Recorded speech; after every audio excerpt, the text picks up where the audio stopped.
Yeah. They're Houstonian too. Yeah. Oh, you're out of Houston? Oh man, I met so many people from Frisco. Right?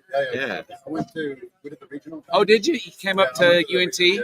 Very cool. So I'll actually be up in Fort Worth on Monday. My daughter plays golf for Our Lady of the Lakes here in San Antonio. Really? Been for live. You know, it's funny. Our Can you check Lady of your the phone Lakes real came quick, up make sure it went yesterday. I had a Day now it before. says- My wife and I went down to Riverwalk to grab LinkedIn dinner is fine. Wednesday night. Yeah. And our youngest just It says finished the check, undergrad, looking to do grad school for psych. Yeah. And one of the ladies we talked to said, "Hey, they got a great giving me graduate a program. go You can do it online button or in again. person." And so we may kind of look into that. Yeah, she loves it. Yeah, Like we weren't sure. Yeah. But she likes it. She plays golf. Says But she loves it. She doesn't want to leave. yeah. I did the same thing. So Wednesday, met them down at the Riverwalk. We went to dinner Yeah. there at Salty. Yeah. Oh, there we go. Sweet. All right, I'm gonna just like it. Exactly. I've been. Hey, Chris, good to meet you, sir. I'm with Belmont. Chris, NT Logistics. Yeah, yeah. Joey hosted the regional. Yeah, no, it was great. Good. Glad you enjoyed Chicken it. was fantastic. First Wednesday of every month if you happen to be in the Dallas market. Yeah. All right, Nice man. talking to You Have a too. good one. Catch you later. I don't think I actually. Yeah, Ben, I'm Chris. Hey, Nice to meet good you. to meet Well, you. maybe meet you for lunch or something Yeah. at some point. Yeah, I don't know if I can hang out with you. My daughter's a Bearcat. Oh I have 4 boy. girls, so, Yeah. no. There's that. It's nice talking to you. Likewise. All right. Get free to it. Final session. I think you were asking me, I don't even know if I got into it, but I think this is our 5th hour, something like that. So the first day was Chris Burrows opened. Okay. Alex with Expedite All All right. sat in and had a really interesting conversation. I never thought about the when it like legal things, and their big push is like, this government stuff, like how do we make it more standard, reasonable standards and stuff. And when you have a load of freight from Nevada and it crosses state lines and something happens in a different state than it originated in, like things change, and it's hard to, like, the legal hassle Yeah. of it is not the same. And so, like, there's something we were talking about, asking like what is a reasonable solution to all of this stuff. So that was the first one. And reason doesn't always enter into Yeah. the equation. That's up to the judge, right? And or the lawyer, I guess. Yeah. And so we had that one. That was a good lineup. I think we had like 7 or 8 people, 8 guests or so. That was yesterday. Today we had this morning we opened with Talento, and nearshoring AI, sort of not quite AI, but they do a lot of the stuff for you instead of like relying on your stateside employees to do stuff. So that was good conversation. It's funny. More and more of the AI stuff, which obviously it's very dominant here right this year, right? A lot of providers, but probably the first time that I've heard them using the word AI or term AI workers. Almost like it's a person. Yeah. So anyway. Yeah. So we wrapped up that first one with Kara Brown at Lead Coverage. It's funny you said AI workers, because in her book, The Revenue Engine, we talked about she would create email aliases with like a name. Like, I think in her term it was stripper names. So where they would get carriers to engage. Oh yeah. So like on the inbound carrier calls. Yeah, I remember her talking about that in the book. Yeah, that's because she was looking at who was having the most success, and they were all revolved around real names or whatever. And then she said, I took it even a little bit further. It wasn't like Sarah and all this other stuff. So that it's a very interesting take, and I don't dispute it at all. Yeah, we were one of those origin stories of that. Like we still have, I think there's one that she actually used to be a real person, but I think we kept it because of that principle, and it actually kind of people will reply back to this alias, and it's like, oh hey Sarah, thanks. But Sarah's on the bathroom break. That actually. Can I hand you to Steve? I don't really want to, but I guess if that's my only option. Right. Yeah. Right. It's crazy, man. So that's where we are now. So this is the last one. Couple more hours. I think we're going to wrap up with about six and a half probably hours of stuff. So very meaningful conversations. The point of it is, get right to it, sort of thing. But I guess before we get into it, who are you? What you do? Yeah. The whole kick-a-boo. So Chris Todd, CFO and COO over at NT Logistics. We're a transportation service provider out of the Frisco, Texas, so Dallas market. Yeah. We've been around since '99. Our owner actually started with the trucking company, Lynn Gravely, in '88, and then did that for several years, kind of some fleets, and then got a little bit into managed trans through that with some folks, and got an opportunity in '99 to service a really large national dairy, and we kind of came in. He created the company. I've been there since we started, and really managed service provider. And that's, we do a lot of things, but that's really kind of our niche and what we try to focus on. Smaller, mid-sized shippers that maybe don't have a super strong in-house logistics department and functionality. Maybe they don't have a TMS, and so we bring all that to the table as well with a lot of analytics and network studies, things like that, to help them really understand their freight cost. So I've heard managed trans like probably more than ever at this conference. It is buzzing this year. Yeah, it's getting more popular. Why do you think that is? Because I think it's stickier than transactional business, and people are seeing the need, especially with all the technology, right? So a lot of people are saying, years from now, just your bigger players, because of some of this technology, they're going to just absorb a lot of that transactional stuff. So where do you find the niches where you can really be a partner and add value to maybe a smaller outfit, and really kind of be their outsourced transportation, right? And just add a lot of capabilities and decades of knowledge, better buying power than those guys as a shipper can generate. And then, again, we've got a significant analytics team that is creating dashboards and having, monthly, quarterly meetings with them, tracking KPIs, and just really being a true partner for them as they fit, because a lot of ours is in the CPG space. So that's a game of pennies and tenths of pennies and hundreds of pennies. And so we can report to that with every one of their customers and what's the makeup. And you'd be amazed at how many companies, even a lot of big ones, don't really know their cost to serve their customers. So at least on transportation. Cost per load also on the brokerage side. There's so many brokers I don't even know. And we're typically looking at cost per pound, cost per case, things like that. And we'll look at their networks and go, okay, how granular cost per case. Oh yeah, for sure. Whatever their metric is. A lot of it in that space tends to be cost per pound, but okay, let's say they're moving a fair amount of LTL, and a lot of times you got a minimum weight on that, right? So let's just say it's 1,000 pounds, right? Well, how many shipments are they shipping that are 300 and 400 pounds, things like that, where they're paying for 1,000? And let's say they're doing it every week.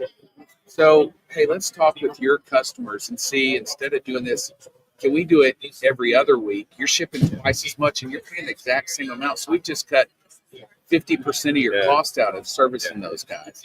And we've just found that, so RFPs and a lot of transactions are like, hey, this guy's a nickel cheaper, so I'm going to go with him. And we're like, listen, we can fight over the nickels, but we want to look at your network and say, what can we change to carve 10% out of it, right? We look at the cost per mile. A lot of times it's like an iceberg. Your rate per mile is that ice you see above the water, and then network changes and other optimization. That's all the ice under the water. There's so much more there. It's an interesting way to think about it. What for those who don't know, pretend I don't know. What is managed trans versus like, I have repeat freight, 40 loads a month, same carrier. So I mean, in our mind, managed trans is where we're coming in, and a lot of times we're kind of acting as their in-house logistics, right? So we may get the orders as soon as it comes into their CRM, right? So order comes in, it comes to us, we've got visibility out. We look at, okay, a lot of folks in our space, they they want to get every load for that lane that they're ordered, right? A lot of times, I guess, even to our own detriment, we'll say, how can we turn two shipments into one or three shipments into two? We're really kind of impairing our top line revenue and our margin, but at the end of the day, it's better for our customer. And so for us, managed trans is working with our customer to drive cost out of their system and doing what's in their best interest. Yeah. It's not always in our best interest from a revenue standpoint, Sure. but our philosophy is when we do that, our hope is that they're going to see us as a partner. We're going to have a long-term relationship with them. Yeah. Do you see like so one thing I talk a lot about is retention and expansion. Okay. So those are totally different than net new, right? Yeah. So how is that different from and what percent of your brokerage is managed trans versus like Probably close to half is probably managed trans. do you see like a difference in retention revenue, expansion revenue when you have managed trans versus like So managed trans at some level you can't really expand it a whole lot unless your customer's growing, right? Because you've got all of it. Yeah. Retention, we try for those to be multi-year contracts for us. Yeah. The other benefit there is if transactional and we're not managing all of someone's freight, our analytics can only model and see part of the picture for where the opportunities lie, right? So with managed trans, we have a lot more ability to influence their network, maybe shipping schedules, and we're not going to make a decision that they don't want to or that they're unwilling to, because most people say, hey, I'm not willing to ask my customer if they'll change this. Yeah. Just because you don't want to inconvenience them, and you're like, they're definitely going to say no. But when you can look at it and say, okay, if we make this change, here's how much you're going to save. And then a lot of times they'll go, well, I can ask them. Then it's why you should say yes. Yeah, it's and you know what? So maybe that prevents you from giving that customer a cost increase next year. Mm-hmm. Maybe you're able to keep it level. And pre-pandemic, we were typically always locking in and committing rates for a year. Yeah. That's kind of changed since then. Now it's maybe 6 months or things, but it just gives us the ability to see the bigger picture. And unless you show them that there's going to be a savings or an efficiency improvement, usually it doesn't make sense to make a change. Yeah. But we've empowered them to have those conversations with the customer. The other thing with that is the analytics, you're breaking out every cost component. So, hey, here's my cost per pound, but this is what's related to freight. This is your fuel component. This is your lumper charges, detention. And so they can go have those conversations with their customers and go, I got to give you a 5% increase because you're holding my guys for 6 hours every time they hit your dock. Or, you know what, you've doubled your lumper rate since last year to unload your own product at your own dock. So you're charging me $250 every time I hit your dock. So you're at least able to have those conversations with them. And so from that, the managed trans to like, what would you call the other mix of freight? Traditional spot freight is kind of how we refer to it. Yeah. And is that like, in your mind, is that like something that, because I hear people saying spot freight is anything that is not a legal contract like managed trans, or is it like 24-hour shit's got to pick up yesterday sort of? Spot is just for us is where we don't really have maybe network saturation to be able to really influence their logistics function. Right. And we've had a lot of success growing that as well. And you know what? Honestly, a lot of times your margin on your spot freight's better, right? Because along with those longer term contractual, usually because of that continuity of the business, you're willing to give up some margin, right? Yeah. And so we look at, like, when we implement a customer, we do like we call it like a data quality review. Yeah. Where we look at your load to carry ratios. Yep. And we look at your freight mix in two categories. In a sales perspective, it's like your funnel or your pipeline. So we look at bottom of the funnel. Yeah. We look at top of the funnel. So where your bottom of the funnel is kind of mimicking the managed trans. Like it's a tight lane. It's pretty much like the same lane, Yeah. same set of carriers every single time. Yes. Then the other side is like top of the funnel, pretty much everything else. It's wide open. Yeah, where it's like your load to carry ratio is like booking one load with a different carrier every single One time. and done. Yeah, one Yeah. and done. And whether or not that's like the same lane or the same carrier, like we try to progress everything into the bottom of the funnel. Yeah, because I mean, so you're reducing your transaction costs Yeah. by and large on that because you're not have setting up a new carrier. Yeah. You're also cutting down on your risk exposure in my mind, right? Because fraud's such a that's on Really? everybody's No. radar, right? Yeah. 35% of the sessions are Yeah. on fraud, right? And it's a real issue. And we kind of laugh about it now, Yeah. but we weren't a year ago. Right. You know? We're like, It's kind of the new normal. now smell like clean. Yeah.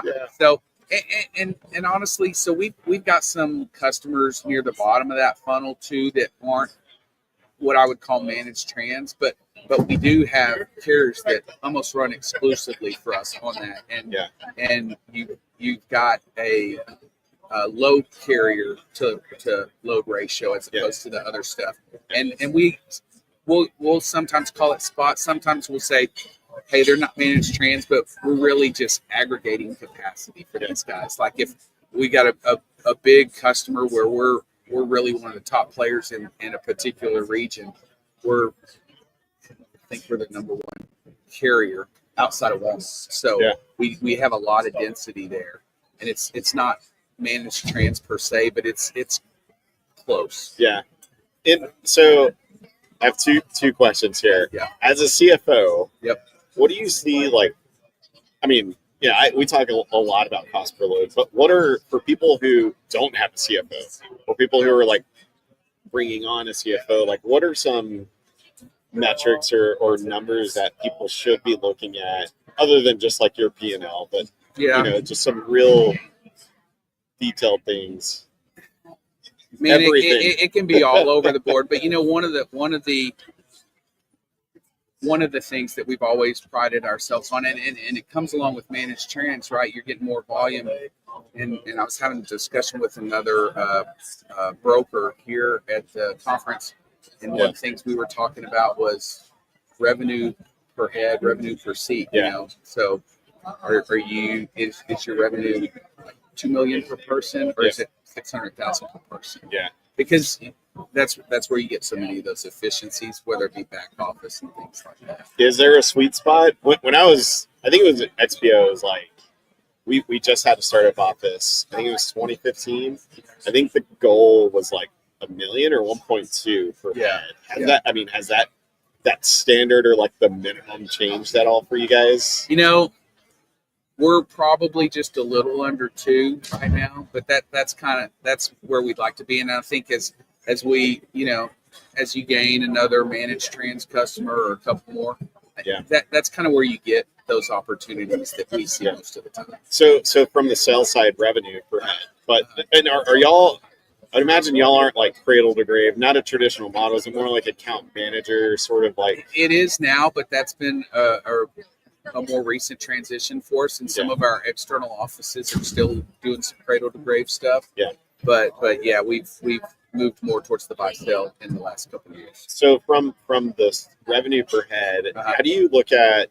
Because what we typically help do is like we have a customer actually with Logistically Packer Freight, their case studies over there, but they like their highest performing rep books like 750 loads a month. Yeah. And their average rep, or maybe not average, but like a okay rep is like 170 a month. And like that's a pretty big gap. And like essentially like what we're doing is, without adding, what would that be to make up to that person? And without adding 4 more people or 3 more people, that person can do just as much as that other person. Like, how do you look at that, like sort of the cost structure? You know what? It's great. In our experience, a lot of that is driven by the accounts they're managing, right? If it's regular. Yeah. So if it's where we're able to really build density with carriers, and aggregate that capacity, their ratios are going to be so much better than someone where you've got irregular lanes and you're isolating more of those one and done or turn and burn type stuff, or because the challenge there is if you're getting a load in a lane weekly or every other week, it's really not a good fit for our carriers network, and that's the alignment, right? Trying to align our network or our shippers network with the carriers network and finding those sweet spots. Yeah. So, because before I say this comment, what is, if you're open to share? So I'll share. Like we usually hear like the labor cost per load is like somewhere around 45, somewhere around there, and then like overall, it's usually like 120. Like when you count in overhead and stuff like that. Like, do you have a sweet spot? I mean, because tech, overhead, office size, remote, not remote, like everything comes with benefits. Yeah, where you live, like what is that borderline for I would say you're probably not too far off on that, and two, some of it depends as you're adding new tech and some of those expenses. You're not going to get all that benefit initially, so some of that you hope you're going to start seeing more throughput, and that cost per transaction is going to go down. That's the best word, throughput. I had one of my first mentors at XPO, Joe Stevens, was like, I would always come to him with opportunities, and he's like, he wore boots. I think he was from Kansas City, so he'd like throw his boots on. He'd be like, "What's volume look like?" Yeah, and he's like, "Well, and you know what? It's not necessary. At the end of the day, load throughput and all that stuff is great, but at the end of the day, we're driving for margin. So do I care? Do I care if that's 4 loads at $50 or 1 load at 200 or 225? Yeah. At the end of the day, I don't know that we care that much. Right. We're looking to drive margin, and so that's some of the benefit of the spot too, right? You're going to hopefully generate higher margins on the spot stuff than you are on that other. So coming in, Sure. Scott. How you doing, Chris? How are you? Good to meet you. All right, so we're gonna wrap. Oh, this is drinks available. Yeah, you you got a can whole bring your drink wine. holder over there. Somehow this one figured out how to lock it in. You got the Buc-ee's bench. You can tell you're in Texas when you got the Buc-ee's. That's it, man. Yeah, I had like 5 packs of beef jerky up here. I see that. I had, and then somebody overnight took them. Oh, yeah. So I got the ones that all the brokers put their hands on. So nice. as you sit down, every guest gets a bite. Yeah. Are you trying to get us to tear up on camera? Yeah, it's not hot ones. I haven't tried this one. I think this one's a little tough. Yeah. This one's probably my favorite. I had like 3 bags of these, and obviously someone shared the same sentiment. So, which one do y'all recommend? I'll try the jalapeno honey. All right. We've all booked freight, made it through COVID, so That's right. Yeah. And everybody's kind of spent by this time. Exactly. It's right? It's either drinks or jerky. Yeah. Or There you both. go, Scott. I'll do it at the end. All right. I won't be able to. Yeah. I think he wants to see how I respond Maybe. before he chooses. Maybe. That is a part of it. Well, I got to do it with I you, know man. which I one. can't leave you hanging there. So. There's something on YouTube, right, where they do this with Hot the ones. the hot ones. Yeah. Yeah, they were telling me I should do hot ones. And I'm like, oh, no, that's it. Jordan with ARL and Greg were sitting down. They're like, no, we'll get Boo Boo Gut. Yeah, you don't want to ruin the rest That of was the night. last conversation of last night. So it was like 15 drinks in already. So Yes. So I mean, you could start doing the Buc-ee's jerky review. I took, yeah. Give Got me an a little idea. bit, got a little bit of heat, but good flavor. Yep. So This one, rough and tough. yeah, Just kidding. yeah. I showed up here yesterday. I was like, I bought all this Buc-ee's gear. I was like, I really thought about calling them before I came here. Well, Because I was like, I'll just get them sponsored. Yeah, free airtime. with all the Buc-ee's gear you got, they probably thought you weren't from Texas, like you were a Buc-ee's newbie. Maybe. Yeah. Maybe. I have a big water bottle. I left it in the hotel, but Chris, awesome man. Appreciate Thanks so having much. me. Yeah, Yeah, it's good. enjoyed it. Yep. Catch We'll up be in soon. touch. All right. Right on. Are you going to the BCS? I haven't decided yet. I've moved a little bit closer towards that. Okay. Conference. We'll see. You It's- be there? Yeah, it's a good All right. show. I love that one. There's no exhibits. It's all conversation. Well, the first and only one I've been to so far was the Fort Worth. Oh, yeah. Very convenient. Yeah. So, anyways, we'll see. right. Scott, have fun. Thanks. Hopefully, he won't make you cry. He can. Come on down to the hot seat, brother. Scott, I don't know if we shook hands, buddy. We're live here. That's So, almost out. that's Almost good. out. How about a little like hoodie? Selling in, we had like, it was our 5th hour or something. I think Nick might chime in a little bit. Yeah. This is a good thing about these live events. People come in and they're like, "Oh, you're live," or we're like, "Hey, we're live." They're like, "Oh, cool." Oh, you're live. Takes a second to click. But I Yeah, think come you'd rather Come on in. He wants the bigger size. So I'm going to go, transition Rum. from you to the next one. I think who's next? Hold on, let's see who's next. That's where I was talking. Dan Lindsay, BCS is coming on in Good, man. 20 minutes or 15 minutes. Yeah. Other than that, though, things are good. So nice to meet you. I'll definitely Yeah, check so out this the is our email and then we can talk more about it. 5th hour, something like that.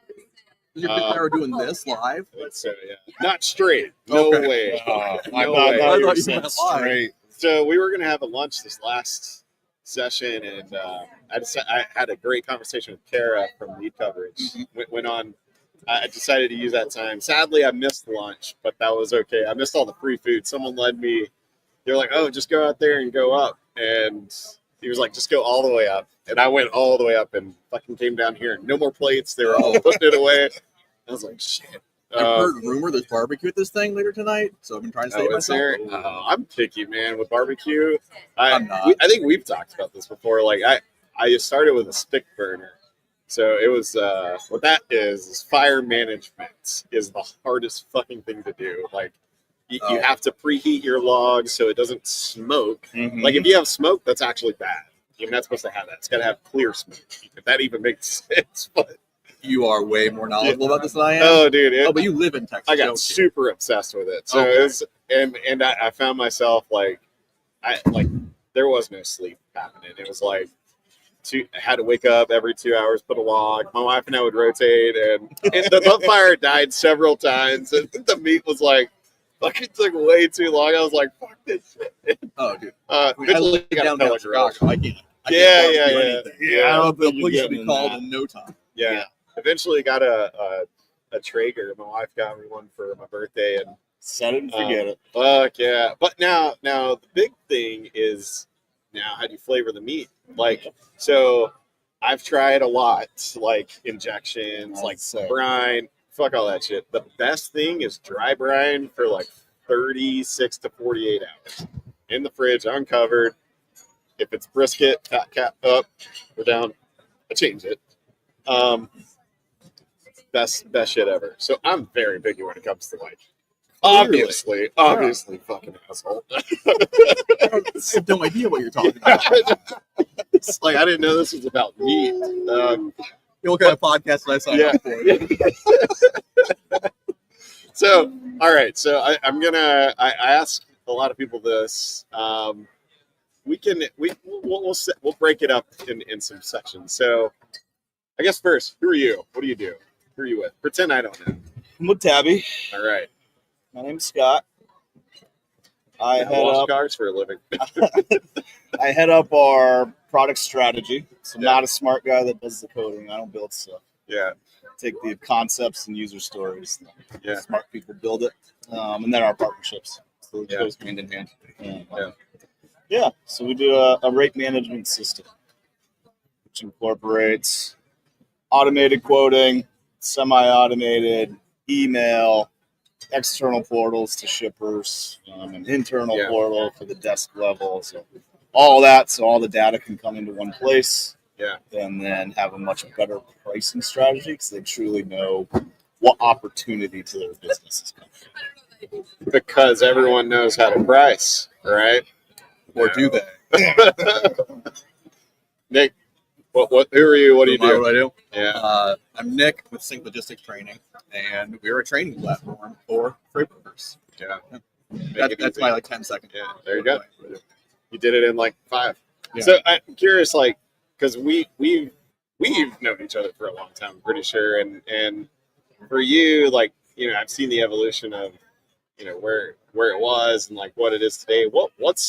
So I'm gonna ask the problem. I asked somebody this earlier today, and they're like, "Well, I don't look at it as challenges. I look at it as opportunities." I'm like, guess so, maybe, Touche. but or touche. Kidding. No, sorry, guy. Okay. But no, but because I can ask you what the problem is, and most people respond with like the solution, not the problem, not the actual problem. So what is that? So the actual problem that we solve is people do not know the actual opportunity the business has.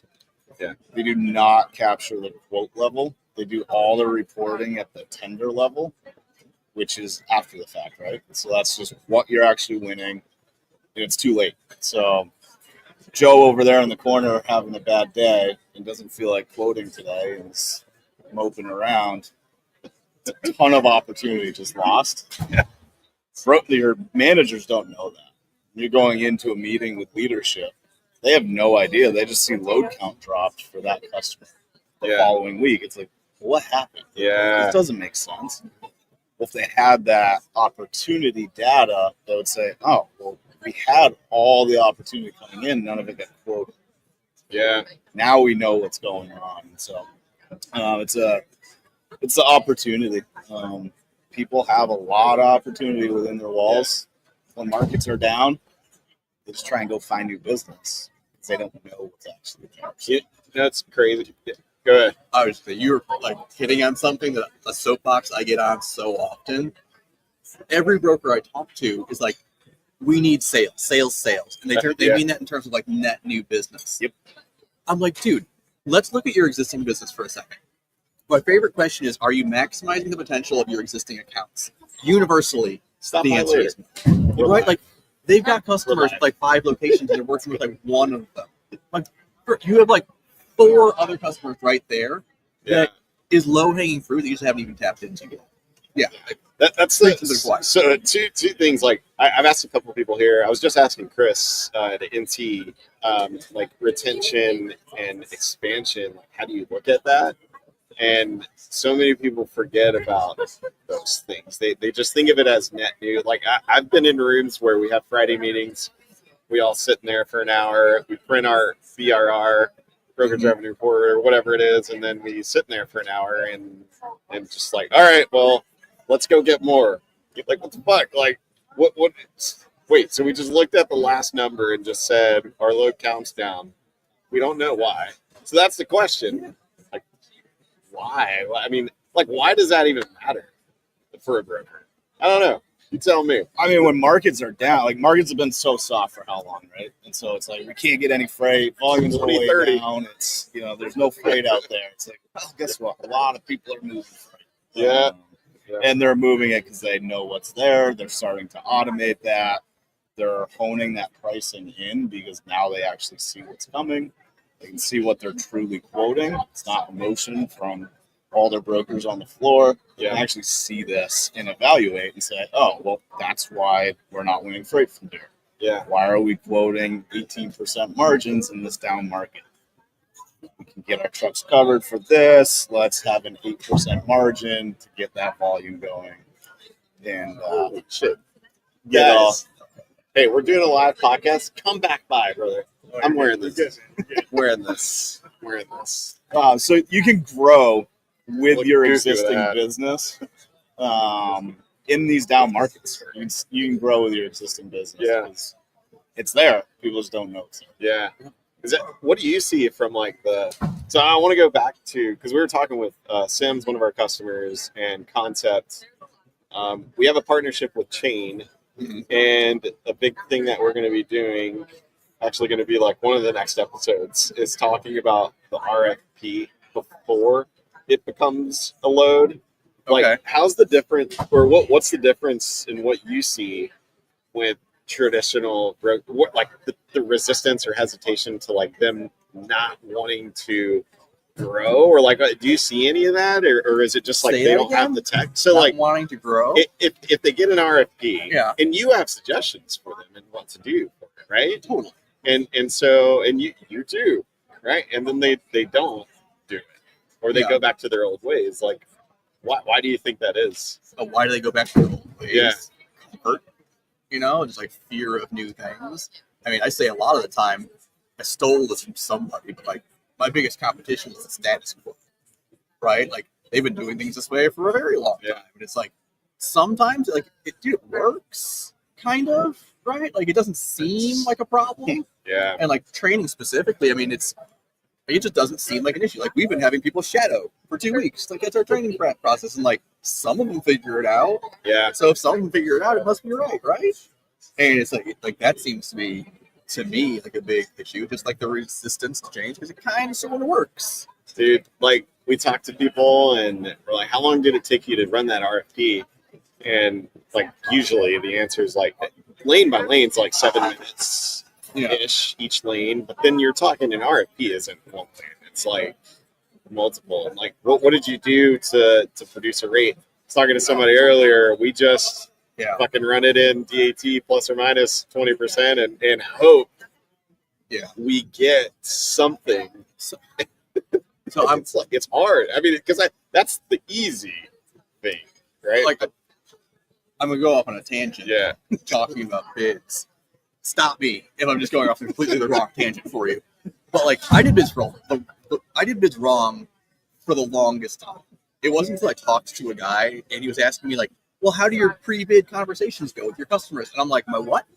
Like, I was supposed to be doing what now? Like these aren't just based on price?"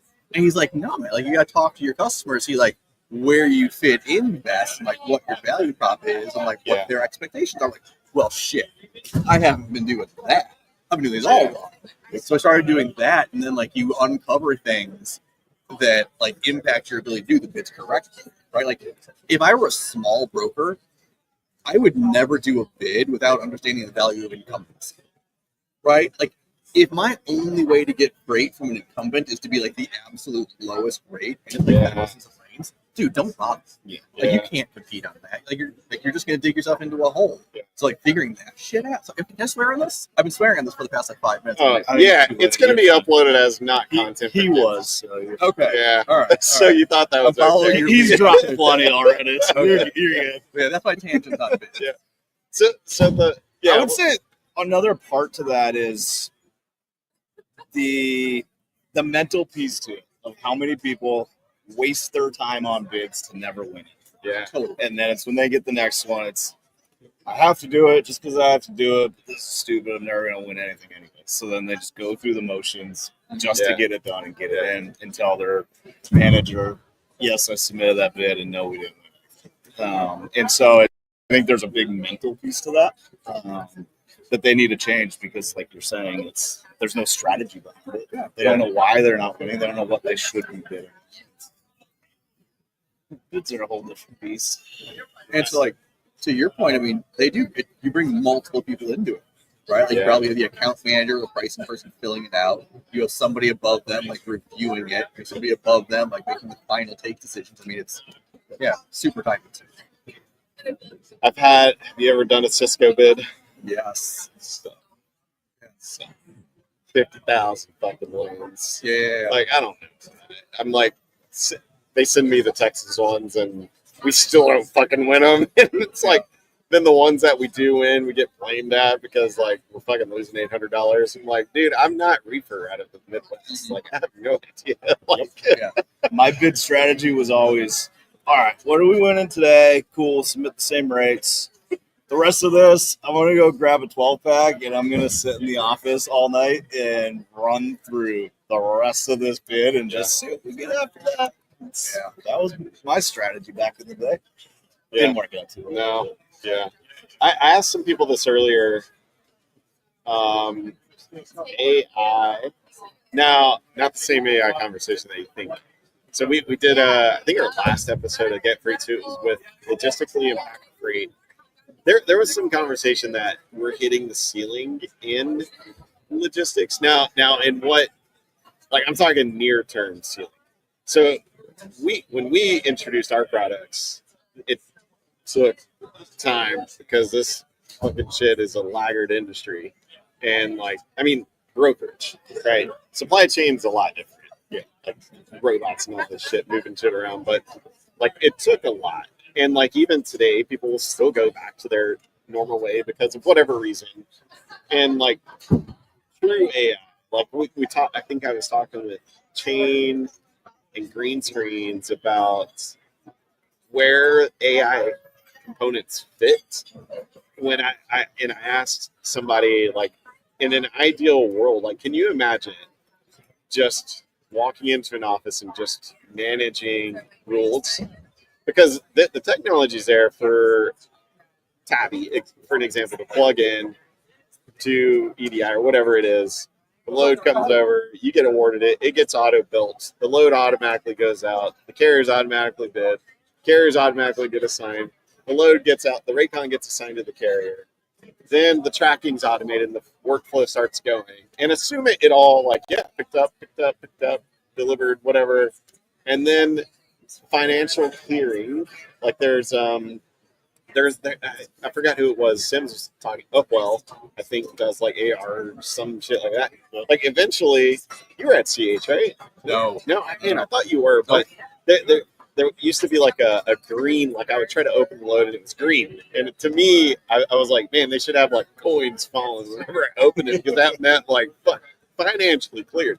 Like how we are there. Essentially, like the tech's there, but I think there's a lot of like, when does the human really need to come in? Because like we're talking, with some other customers, like the negotiating.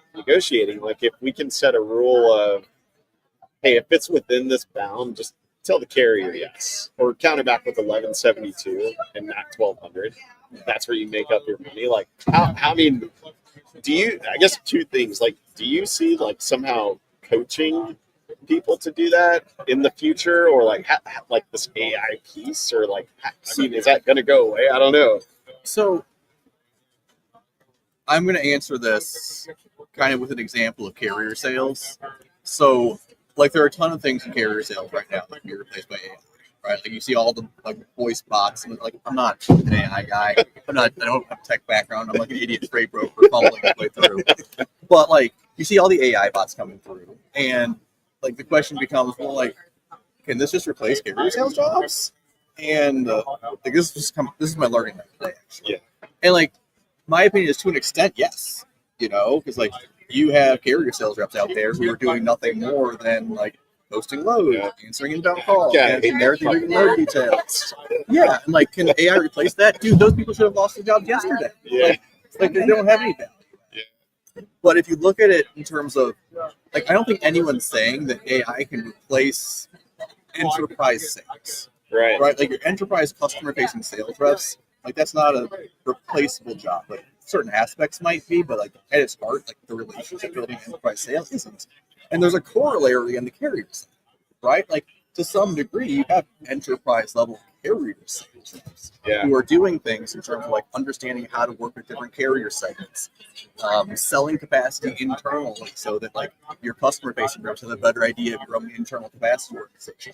That shit you can't replace with AI yet, right? Like so that in my mind is safe to a degree. Yeah. What do you think? I think I agree. A lot of it can be, absolutely. I think anything that has to do with data and analytics should be replaced. There should be really smart people to build models and everything behind it. Not me. And no, me neither. You got the wrong people. But you shouldn't have a sales manager sitting there looking at reports and trying to make decisions. Like that just shouldn't be happening anymore. I think there's always the bogeys of it doesn't matter if you automate your tracking and you send those updates to the shipper automatically, they're still going to call you and say, "Where's my truck?"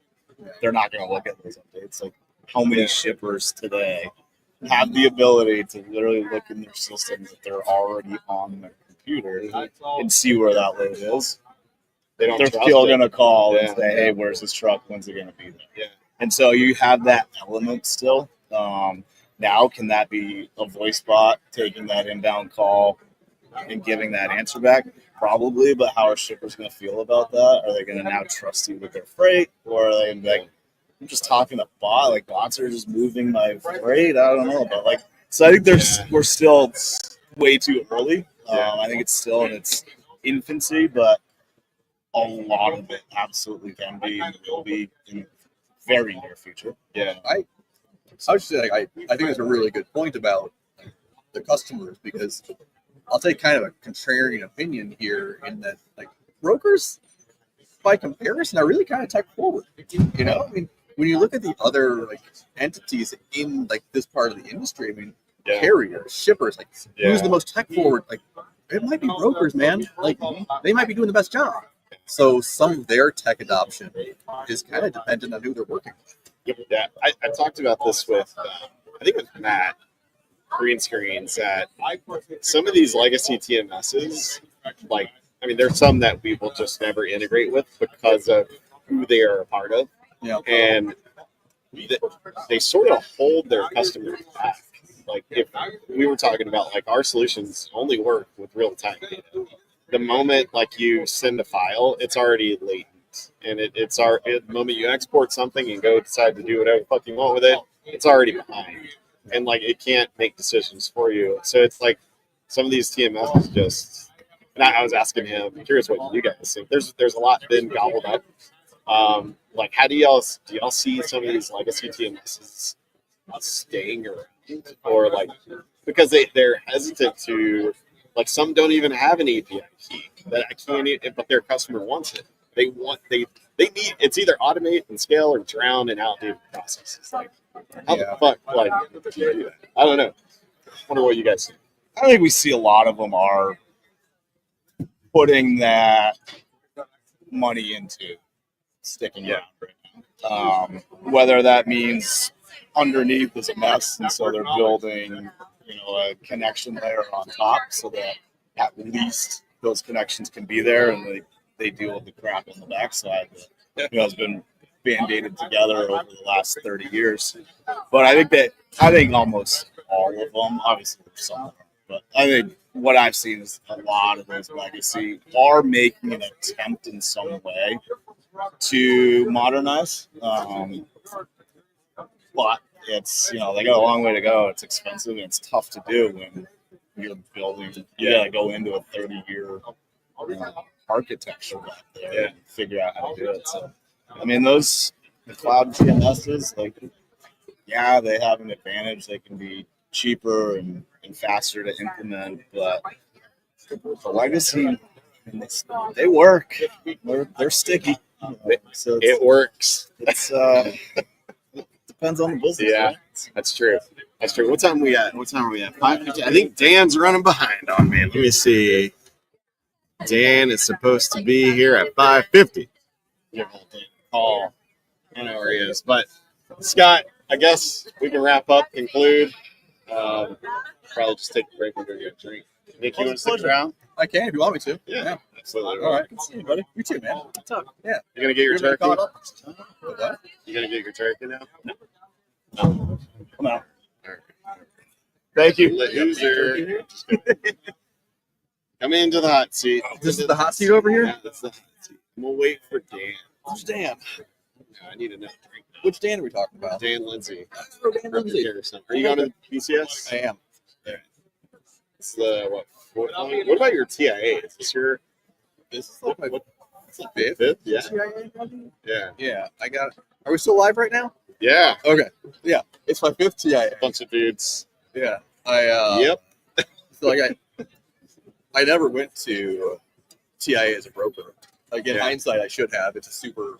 I wish, man. I wish more people, and I like seeing that here. Like, one of our customers brought like 5 people. Oh yeah. Like, I'm like, I know who you're talking about. damn, right? Yeah. Like, that's cool because I never got that chance. I know if I ever had a brokerage, I'd bring as many people because they can meet. Maybe there's a fear of like talent pool. Like they might like, I don't want to introduce them to too many people. And then they pluck somebody because that's hard to find. Yeah, I mean, like, I get why people don't send people. I mean, like, I only went to conferences that I had shippers going to, Yeah. right? Like, it kind of makes sense. Unless you, like, actually start thinking more strategically about it. You're like, well, maybe I should keep up on industry trends. You know? Like, that's where I missed the boat as a broker. I did Yeah. a terrible job. You know, like, I only went to conferences if I had shippers there. Yeah. and I totally missed out on all the TIA stuff. And I regret it. I should have gone to these things. They're super important. The panels are great. Where were you again? A couple of like smaller shops in Chicago. Yeah. I started out at this. Do you know Nolan Frankel? Yes. Of course you don't know. Of course I do. Yeah. So he had a brokerage called Optimal Freight. Yeah. And was the first place I started that. That was the first one of freight. Wasn't that? Yeah. Yeah. Very I mean, I familiar. can't say it too low because it's gonna pick up anyway. So we already opened the can. Yeah, we did. We did. But yeah, I worked there. Met a ton of cool people. Yeah. Like, I'm sure you know Ryan Schreiber. Like he hired me there. No, not at all. Right? Yeah. No one could identify his red beard and everything. And like Charlie Safro actually was the one who placed me. You got a sticker, No, should I? What sticker? Charlie? He needs a sticker. Oh, Charlie's right Oh, there. sorry. It Sorry. wasn't my name. What? He said Yeah, he had no. a sticker. Yeah, I said Oh. he needs a sticker. Oh, I showed him the sticker. You placed him. Thank you. Yeah. Yep. Nick would be like homeless, living on the streets. Yeah, now. yeah, Oh, yeah. Me too. It's true. I would still be slinging. Still be in Slinging the law, paper in book the and legal freight. world. Oh my god, I would not be in the legal world, but yeah, she Not bad. So like yes, I used to be a lawyer, but I found Charlie through a friend of mine when I was selling office supplies door to door, and I messaged her on LinkedIn. I looked at that old message a while back. Like it's a 15-year-old LinkedIn message, and it's basically, hey, like so and so recommended you. I'm a former lawyer currently selling office supplies door to door. I would really like to not be doing this right now. How can you help? Yeah, And she ended up placing me at Optimal Freight with Nolan and Ryan. that's cool, man. Yeah. Those stories are.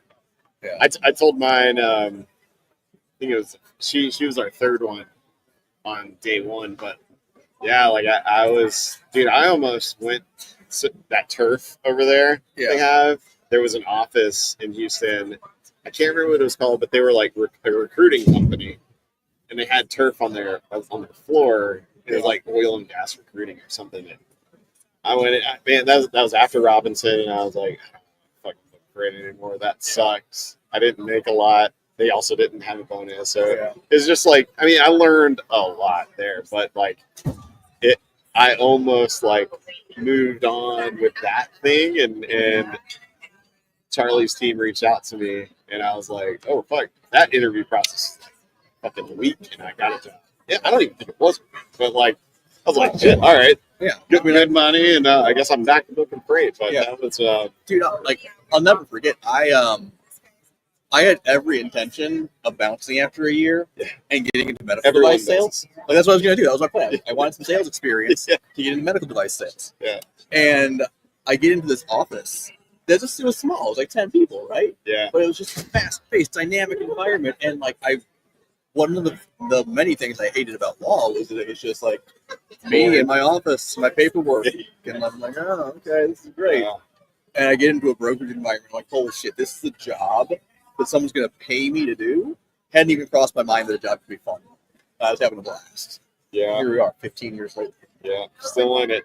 Yeah. Usually find out like that year to 2 year mark is when you decide like either I'm in it or I'm moving on. Yeah. It's usually around And that just point. plenty of opportunity to make money and have a good time. Yeah. Count me in. Yeah. So I only asked you, what's the big problem Sync Logistics solves? The big problem Sync Logistics solves. Yeah. We solve the problem of brokerages not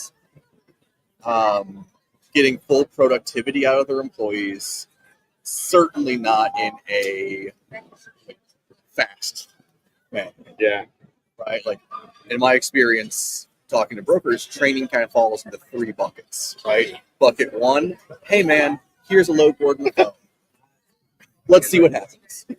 Believe it or not, doesn't work well, right? Not very productive individuals. Yeah. Bucket 2 is like your classic desk ride, so it's like 2 weeks of shadowing, and then you're kind of left on your own. And again, like you kind of know what you're doing, but like also not really. Yeah. And then bucket 3 is like the crash course in brokerage. You're gonna do like a week of maybe classroom training, maybe some brokerage, like, and then you know everything you need to know, and you're on your own. And like with all 3 of those, like believe it or not, you don't end up with very productive employees. Like they make more mistakes then money for your company. So what are you doing? That's the Yeah. problem, right? Like, what would happen if you got the people more productive more quickly? You know? So, Yeah, I sat with somebody, a customer one time, and they said that they put someone in track and trace. No, track and trace. Load building. Actually, it was both. First, it was like track and trace, and then load building, yeah, and then they moved on to like carrier sales. Yeah. So the thing that they learn in track and trace is like, hey, I'm calling you about this 1600 appointment. It's Yeah. 4 p.m. appointment. Driver's like, oh, I thought it was at 4 a.m. uh-huh. or vice versa. And oh no, you're late.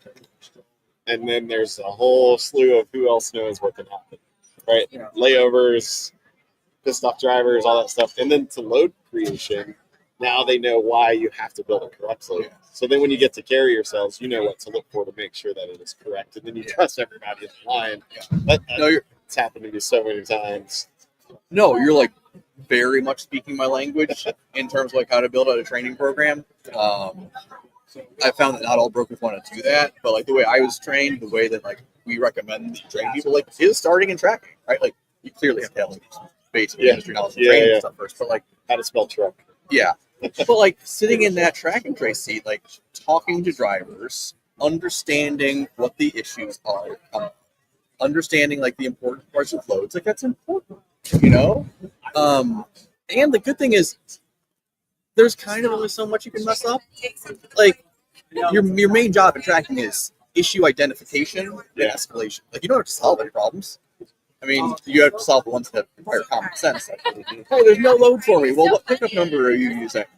Oh, that's the problem, right? Yeah. Like, if the appointment's legitimately wrong, or if the truck falls off the mountain, you have to solve that problem. Escalate. And then from there, getting into like a little bit of like customer operations stuff like that. You're going to scheduling stuff, right? Like a hot pod and carrier sales role eventually. You learn how to talk to carriers, and then from there, kind of getting into like whatever role specific training you build up, right? So customer sales, and so on. Do you guys mostly work with like split model, or is it like cradle to grave, or everything? Yep, everything.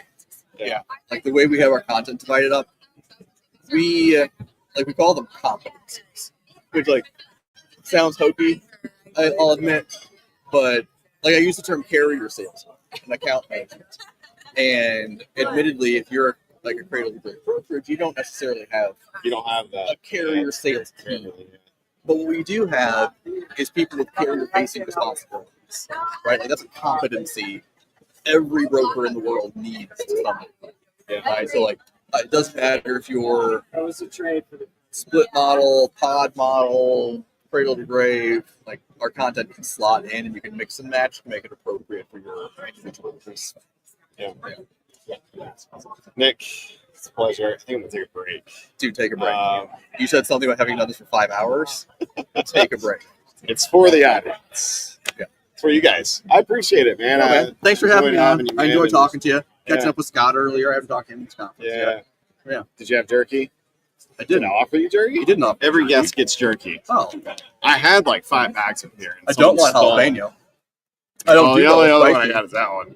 They stole the other stuff. Oh, I don't do well with spicy. All I'm gonna right. pass on this. I AR appreciate it. Yeah, Jordan at ARL said he'll get boo boo gut. Oh, with, yeah. with I know. spicy stuff. So Don't work for me either. boo boo But, gut. All right, man. good talking to you.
Let me grab some food real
truck in Michigan. Do you have any freight up there? Oh, I got you. Yeah. You're live now. We're live now? Hey, You've been live. It's just been muted. Oh, what's up, Freight World? We have a new host. We have a new host. I haven't sat in this yet. Which seat's yours? Is that your seat? Sorry. Chef. Sorry for my recipes. I never eat shrimp. He led me astray. He said they've got buffets all up and down the middle. earlier. Did they not? There was like one over there. It's the same station as over there, and it's not. It's like all the sides from all the other. Essentially, I tell you what, the prime rib yesterday. The prize But was this good was- last night. was that? Very good. I'm waiting for protein. Thank you. That's what I mean. The shrimp. I just went fishing recently, and so like, Yeah, I the use shrimp's shrimp. such a good like there's like Yeah. it's low on fat, low on carb. It's great. Didn't the Bible say to not eat Actually, yeah, it crustaceans? does. It does, yeah. Yeah, you shouldn't do that. Yeah, But if we did everything the Bible Yeah. said, I mean, we wouldn't wear any jewelry. it's true. We wouldn't eat bacon cheeseburgers. Men couldn't have long hair. Yeah. Bacon. Well, Some men could have long hair. Some, but they were Nazarenes. That's treat your body as a temple, right? Isn't that what it says? We got a new host. Gonna have to go in the shirt. What size you wear? Shaking XL. things up. I don't know if we have an XL. We might have a 2X. You want it? All right. Yeah. We'll get you a shirt over there. I don't know. You relayed on me. I was. I was coming over here. At first, I didn't know where the booth was because you're in the corner. Yeah. But also, That loud I thing. kept getting stuff. So it's the awesome. You can take the switch. Yeah, I think I'm in the way. What are you doing here? yeah. Come on. Join in over here. Danielle's coming at some point. She's closing us out. So are we live right now? We're live. Hello, Like, Freight World. like, not live. What's the difference between live and live? Live means StreamYard, LinkedIn. Live means StreamYard, LinkedIn, YouTube. Okay, so we're live on 2 out of 3. Yeah, we don't have a premium account for that, so it would have been like, You're not verified. You're sketchy. Is that what you're telling me? I'm a double broker. Imagine that, sketchy freight operators. I'm a double broker over here. Validated double broker. Double broker data, don't you? Yeah, You're a that's double it. data broker. Double data me. All right, so I don't know where we're gonna start, how we're gonna transition to this stuff, but we got 2 guests now. So we got who? Pretend I don't know. My name is Dan Lindsay, the founder of the Broker Carry Summit. Been in brokerage for 13 years. Been in logistics for 22. Damn. Linkage, right? Linkage. Out of Indianapolis. Yeah. Was that the only broker? It's like you owned it. I own that one. Yeah, I was with TQL before for 6 years. CQ, Took a year off. Went to a consulting firm, and I don't know why, but decided to get back into it. I don't know why either. And now I'm not even in the ops anymore. I'm running the event. So life takes twists and turns. And you were a Marine. Yes. Or are you still a Marine? You're always a Marine. Yeah. I'm just a little older, a little soggier, a little slower. But these are still lethal. Yeah. So Can you show us a move? not official. All right. I got to pay for that. I got to pay $36. Just gotta subscribe to it. Yeah. Subscribe to my YouTube channel. You'll see all the knife hands. Who do we got over here on this side? I'm Alex Patton, account manager with Greg Smith Enterprises. Been here for 16 years. Worked at a cold storage before that. What'd you store in the storage? Fish? Just Trash about fish? everything. They had fish. Yeah, it was PDI warehouse in Ankeny, Iowa. We had frozen meat, eggs, everything. Anything going to a high V. I've delivered in the Yeah, PDI. yeah. Yeah. You said Ankeny, I'm like, oh, I know exactly where that's at. Used to walk in that door every day. So, you know, it's so with the BCS, that's your chance, and you're just brokerage, not asset, right? We have assets as well. You do? We have Okay. 60 roofers. 60 reefers and brokerage size. What do you do? Like truckloads a month? Truckloads a month, I think we're around like 200. There's 3 of us. Yeah. Not, And not a huge group. yeah. I mean, but the asset, that's a lot. I mean, curious, like, so this is, are you going to the BCS? I don't know if we talked about it. We're sending some. We're not sure who we're sending. So we are sending some. Yeah. 'Cause these are, like, I hooked you up with, was it Mike earlier at Sunrise? I don't know Oh, yeah, if he Sunrise, had a yeah. good conversation or not, but Yeah, it's like good. these asset-based brokers, like a lot of our customers are asset-based brokers, and like you get the best of both. Like when you're trying to like figure out how can I like move my trucks, these guys right here, they're like a trifle. They like produce company assets and fucking like brokerage. So it's weird and like where people are coming from, and it's just cool to see these conversations happen at BCS at Broker Carrier Summit, because for us as a tech company, I booked freight. I was at Robinson XPO, a couple other stints at some other brokerages, and I asked this guy. It's funny you said TQL, because no shame on TQL. I learned about I almost took a job at TQL. They're like, yeah, 60%, because I had to book a business, and they're like 60% commission. I'm like, well, and you're saying I don't have to like do anything? And then I got it complicated. I was like, what if I also book the carriers? Because I also had the carriers, and find this guy sort of shit. And I was like, I really don't want to freight again, actually. So never mind. I might end up like these guys, I have hair, but a lot of grays, a lot of fucking grays. This left within a year of being in the industry. So It all just See, I brought, Gravity. it just settled. It just settled. I brought this to the industry. I didn't have hair to lose in the beginning anyway, so I just lose, I don't know what, days off my life. yeah. Sacrificing my future. Yeah. So I asked the carrier at the last one, the Fort Worth BCS. I asked him. He had worked with some other big name brokerages. I asked him like, does anyone ever stop to ask you like, what could they have done to make your experience better, like working with that broker? And he was like, no, dude. Nobody ever has asked me that. And So that's funny you say that. Okay, so I did a talk yesterday on a panel here at TIA. It was how to build a carrier. And we're asking a bunch of questions to Yeah. brokers. What do your carriers expect from you? What do you expect from them? And I turned it around and I was like, so let me ask a question to you guys. How many of you have actually asked your carriers it's on. what they should expect from you? 0 hands went up. And I said, that right there is a problem.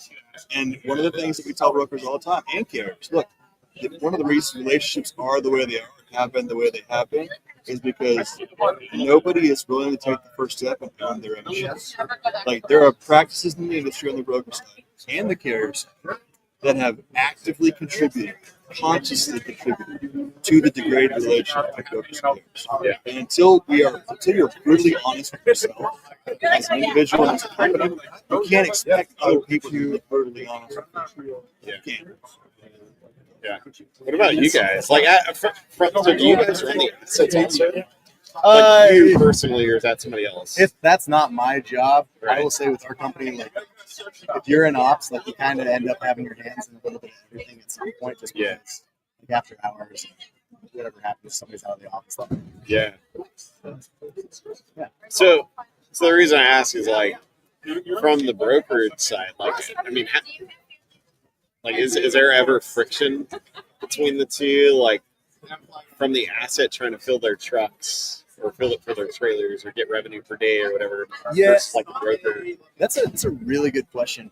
I would have asked I it think if it there wasn't. was a similar question, maybe even asked in the room when you gave that answer. By the way, I love that.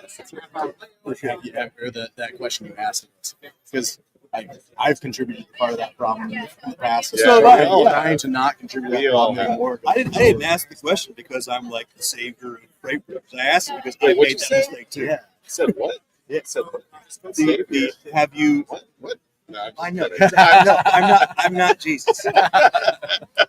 None of us love Jesus. Not Jesus. I haven't do the plug. It's good. Uh, But to answer your question, we're at a place where we're still figuring that out too. Like there's tension at times, and the truth is we have like a really good office dynamic. Everyone is understandable. They're understanding with each other. They're empathetic. We care for each other. We care for each other's families. You know, so if the brokers need that load today, okay. If the asset side needs that load tomorrow, it's a give and take. We've got to be gracious and helpful to each other in our own offices. Yeah. Why do you think there's a like? Why do you think there is a lot of? Because I think there were two panels. The first panel I hosted at BCS, Florida, Jacksonville, Tampa. And one of those panels, actually, the one I had attended, there was like a debate between two. Somehow, Dude, that was awesome. somehow brokers were over here and carriers were over here. And I was in the back as a tech partner. I'm like, damn, like there could be a lot of solutions here because there's a lot of motherfucking problems. And like, when we did ours about like tech pricing, because we had sort of a diverse panel of tech carrier broker mentality asking about it turned into a conversation. And like why do you think there's like this friction between brokers and or what yeah, I guess let's say that. Why? I mean, I may know the answer. We probably all do, but Well, curious there's from you. truth be told, there's 100,000 different answers. One of them, at the root of it, is trust. Okay? Because ever since deregulation, the environment when it came to barriers of entry into the freight industry, whether you're an owner operator or a freight broker, before 1980, you were not able to get into the industry. The industry had its players, and that was it. You didn't have computers yet, did you? Like, I mean, it wasn't part of like the internet, right? Like, No, it wasn't. But also, there was kind of a cabal. You had to get your tariff approved by the federal government. Otherwise, you weren't able to operate. And so when deregulation happened in the early 80s, it opened up the marketplace to all these different owner operators to enter the industry, which has been fantastic, and also reduced the barrier of entry and kind of changed the role of freight brokers as well. And ever since then, the owner op side, the carrier side, and the broker side have all been at each other's throats over whose revenue is whose. And so, and it's a pretty cutthroat industry. It's pretty dynamic. So, one of the things that has resulted from that is everybody's going after the same pool of freight. And so when someone loses a opportunity, it's easier to blame somebody else than to take accountability for yourself. I'm talking to carriers, owners, and brokers. Yeah. Across the board. It's easy to be angry and bitter as opposed to trying to fix your own stuff and get better. Easier. You know what? It's not popular to say, but it does not mean it's not true. And it's one of the things we do at the BCS. We have the hard conversations. We have the hard conversations. We have them on purpose. We have them in a way that brings everybody on the same level playing field to come up with a solution. Yeah. So, Do you ever feel friction? Like, I mean, do you move reefer freight with your brokerage? Yep.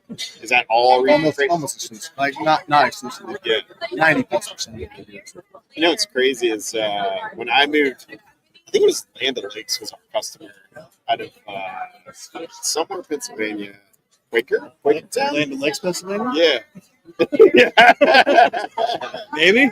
Quakertown. It was another place, and I mean that's a real place. That's where they make the oat milk. Is that where the oat milk comes from? I don't fucking know. You're talking over my head.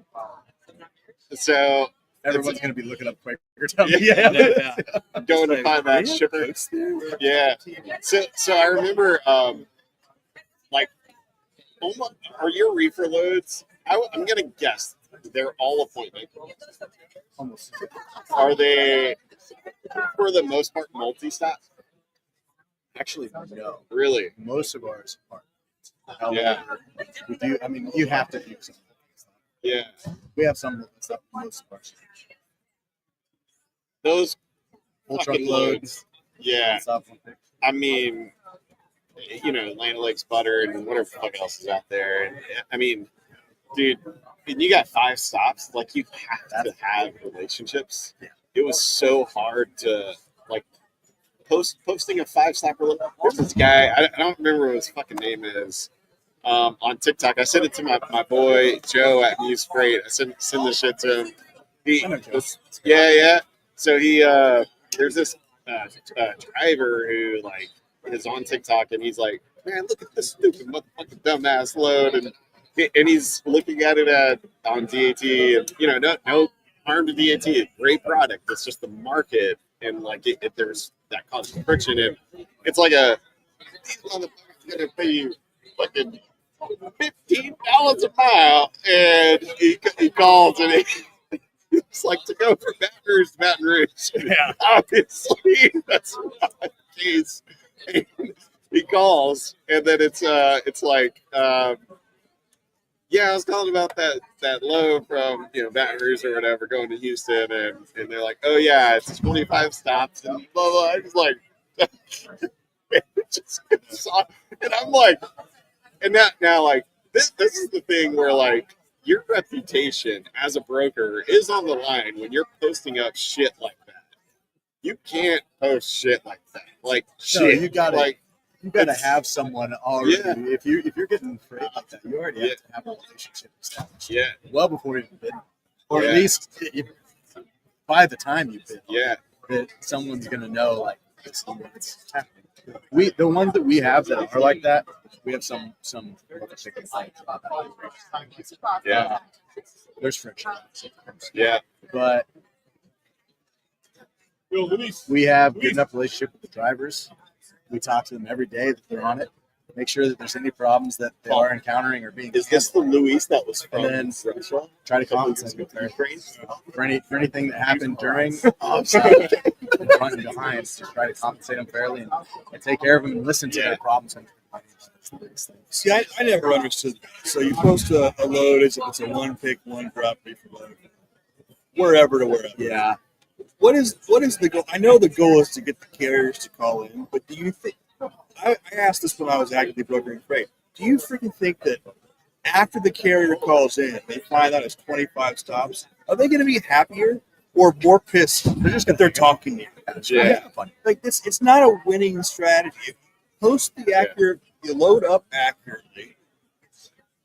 Be transparent. And you know what? The rate is going to be the same once they find out it's 25 stops. It does, and guess what? If you load up at 25 stops and they call in, they know They what they're know. calling. And they're probably Yeah. interested in that 25. That's stop why load. they're calling. Now Yeah. they may ask for the moon, but you know what? Be a good freight broker, be a good negotiator. Negotiate the rate that you need your customer. Yeah. That's what the job is.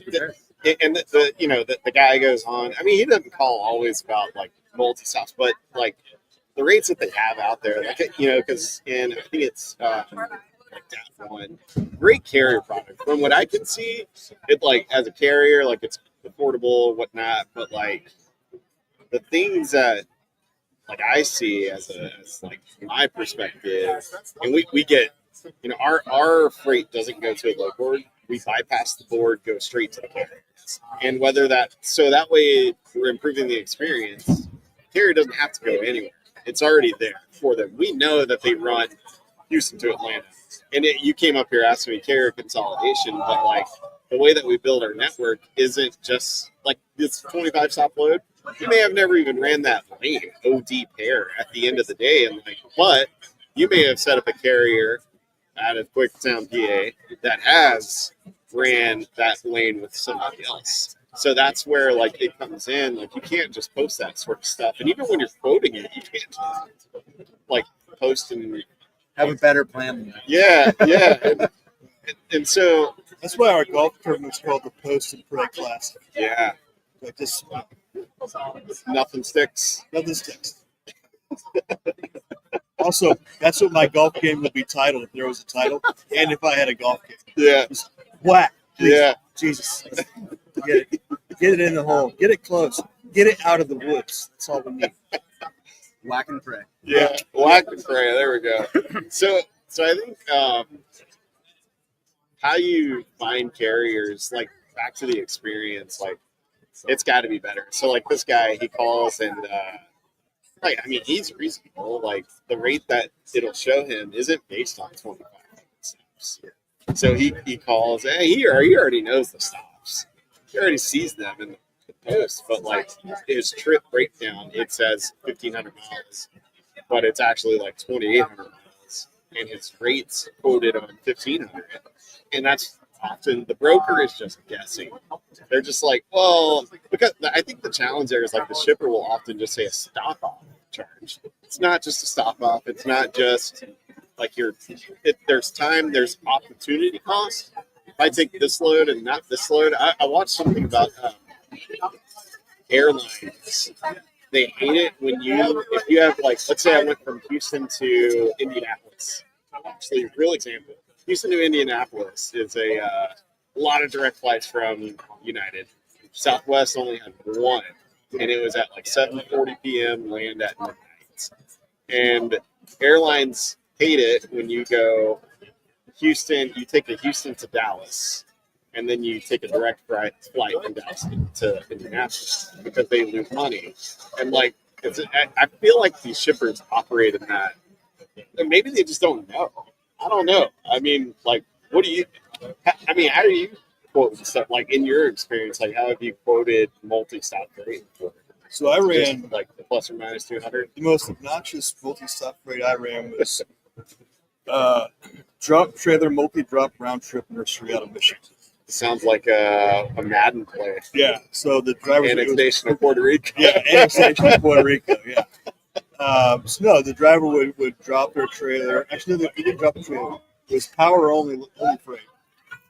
The shipper had trailers. They were 53-foot lift gates, and you would pick the trailer up, 10 drops, head back, and it was good paying freight.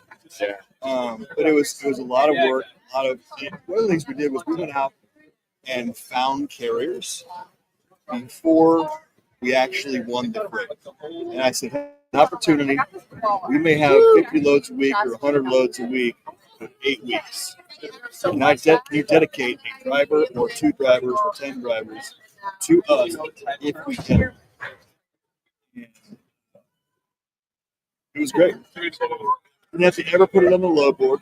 We knew who our carriers were, and they knew exactly what to expect from ship. Yeah. So, And you scale. It's yeah, rinse and repeat. Yeah, that's what I was telling somebody before. Is like if I started a brokerage tomorrow, like I would have a TMS plug for logistically because they have. I'll say they probably have the best integration.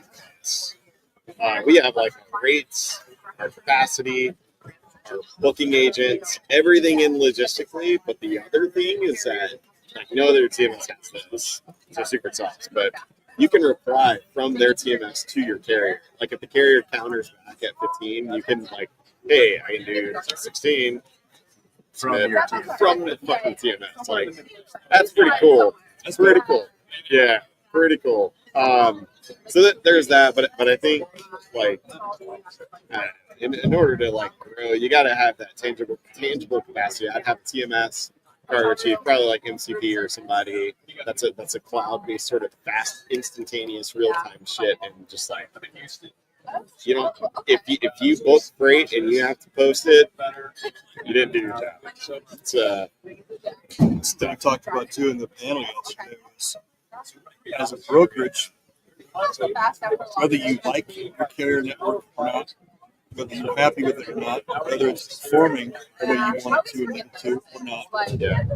you get the network you deserve. Just put the work in. You put the work in, Yeah.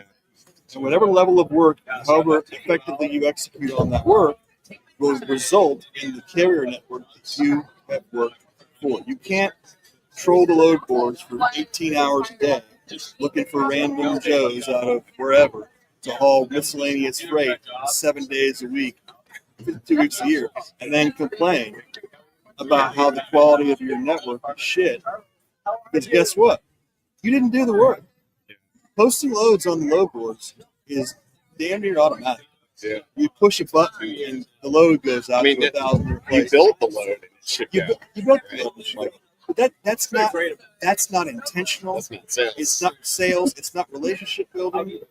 It's none of it. Yeah. If you want a quality network of carriers, and same for carriers, if you want a quality brokerage customer base, or if you want a quality shipper base, you have to go out and put in the work. Yeah. Period. If you're not willing to go out and put in the work, then you should be the last person on earth screaming to the freaking sky on Facebook because somebody screwed you over. You know who screwed you over? You freaking screwed you over. You sold yourself short, and you did not do the work you needed to do to become as successful as you think you deserve to be. So do the damn thing. Fuck you. Fuck me. Fuck you. Yeah. That's crazy. I wonder, like, from the probably gonna wrap up here. Danielle's missing my invite. I don't know. I'm gonna yell at her. So I'm gonna rewind this clip. Danielle, you're nothing to me. No, I'm just kidding. But Sorry, Danielle, I replaced you. I think. yeah. Damn. We're live, right? Yeah, we're live. Are we live, live? Maybe, We're maybe live, she live, watched live. that live and she's gonna run over. I don't know. Nah, we love Danielle. So from like the shipper, like when you go to quote something, this is something I've talked to people about a lot. Like 99% of the time, brokers don't know the problem that they're solving for their shipper. It always ends up in price. But you offer more than price. Like when it's reefer, like there was a guy. His name is Matt Easton. He's like a sales guru. Yeah, he was actually on Get Free too. It was a pretty long episode. I had to clip it into like 2 or 3. I still have to release the others. I did the first one, but it was really good sales content and like fucking like shit I never thought about. But like when you're calling your shipper from a reefer side, do you ever ask, like, other than price, or even you, like when you call, like, do you ever try to find out the problem? Like, because there could be spoilage, and your price might be more than who they're paying. And yeah, We Yeah. do to them. That's our number one thing. I would say there are times where I think asking that question straight on, you don't get a straight on answer. If you would agree with that. But that's the main thing we try to solve. Around the reefer industry, it tends to be the biggest thing. There's likely going to be a metric tied to that. It's very high. So you're expecting it.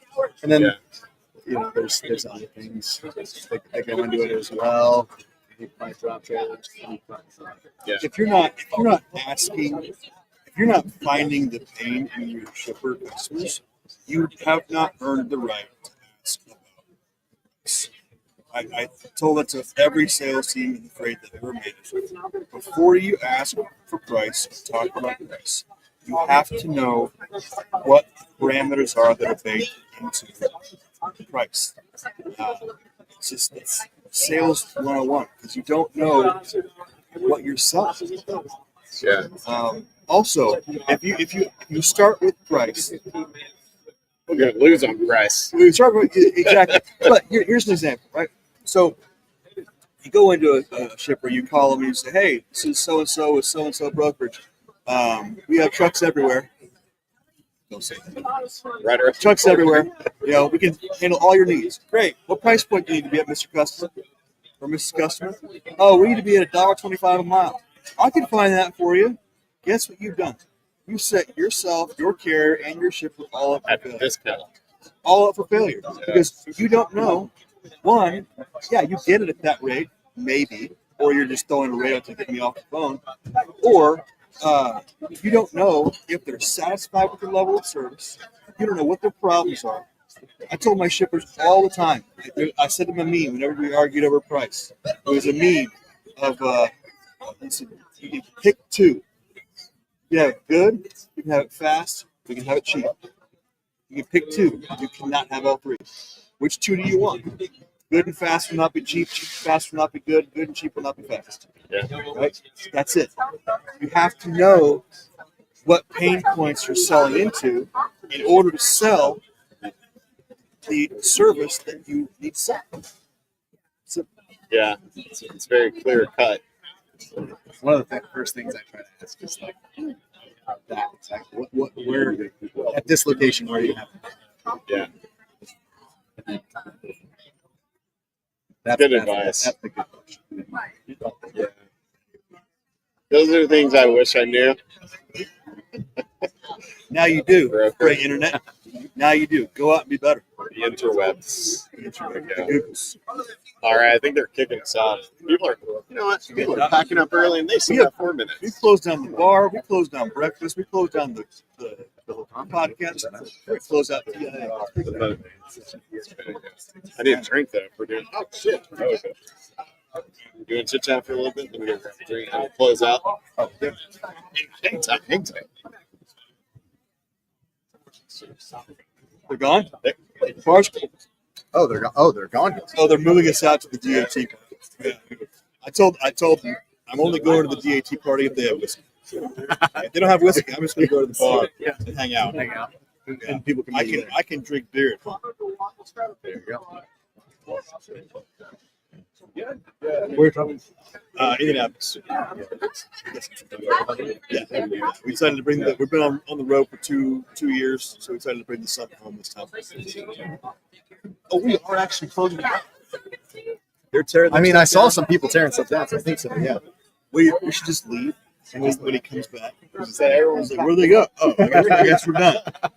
Oh, we waited too long. All right, fellas. All right. Cheers. Are you empty? I am empty. You want this? Are you truly empty?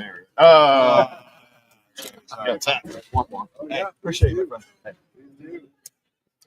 Chris, thanks for having me on. Yeah, man. I know it wasn't the plan, but I still appreciate Did it. I give you a card?